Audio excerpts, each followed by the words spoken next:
Was it hard not to play and not to sign up for a tournament before? I mean, we all know how much you like to compete. And can you talk us through that decision not to play in a tournament before this one? Well, we end the season so late, so I, prefer to have a holiday, have my days, to recover my body, my, my mind as well, and obviously I prefer to do a really good pre-season. I think we discussed with my team as well that we need almost 4 or 5 weeks, for pre-season, to prepare well this season, the first Grand Slam of the year as well, and we had no time if I wanted to play a tournament before the Australian Open. So so at the end we prefer to come here to Australian Open straight to the Grand Slam, and yeah, I think I'm a guy who doesn't need so much competition before a big tournament, but obviously always help. But I think I'm prepared to do a good things here in the Grand Slam. Players like you and Holger Rune from Denmark are obviously portrayed as the new generation of tennis, but you've just edged him out in terms of Grand Slam wins. What's your explanation for that?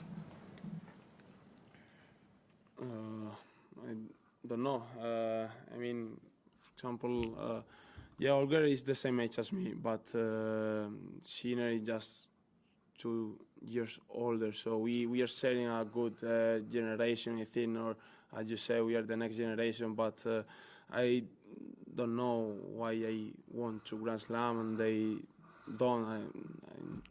I don't know. I mean, they are in a good spot to win the Grand Slam, to win great things and big tournaments, but I don't know how to explain it. We spoke to you last in Torino, and you were very enthusiastic about this year. The year has begun, you're here, so how does 2024 look to you from the past, from the present? Well,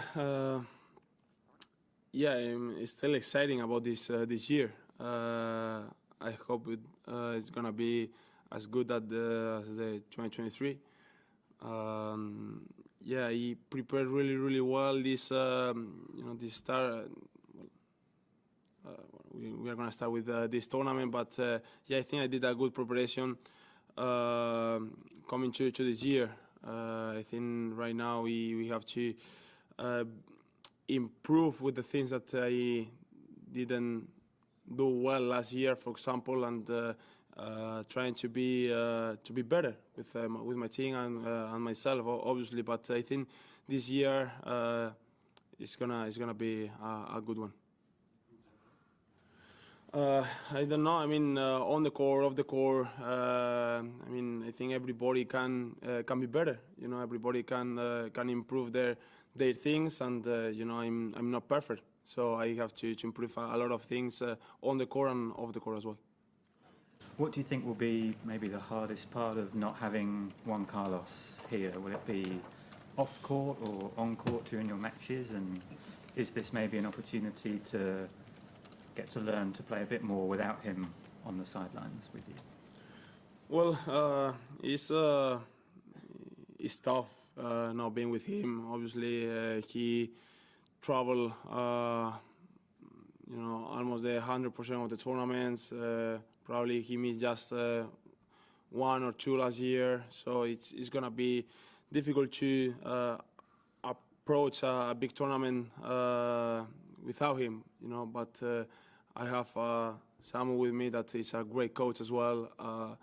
He was coach of Juan Carlos when he was playing, so I think I trust him. I believe in him, Juan Carlos as well. I mean, I think I can learn a lot from him as well. So let's see how it's gonna be. But yeah, as I said, I trust him 100%. You played Alex Minaur a couple of days ago. What do you think of him as a player, and how far do you think he can go? Well, he's really good player. I mean, he's in a really good shape. He has beaten Novak a few weeks ago. He has beaten big guys, in the United Cup. So I think he's coming to Australian Open with a lot of confidence, and I think he's a player to look, in this tournament. I think he's gonna reach, final rounds, and obviously he's playing at home. So I think that is a extra motivation for him, and I think he's gonna do great here. Last one in English, John. John Pye from the AP. I know it's a long way to go, but this is like Novak's court. Almost nobody beats him here. Does that give you more motivation, or does it make you more comfortable, the fact that if you get the opportunity? Yeah, I mean, it's an extra motivation for me. I'm an ambitious guy. I always want to play against the best players in the world to see what is my level, and obviously it's a good test playing against him. In the places or in the tournament that he's almost unbeaten. So I'm looking for one. I'm looking for reaching the final and hopefully playing a final against him. It would be great, obviously. But knowing those stats, it's an extra motivation for sure.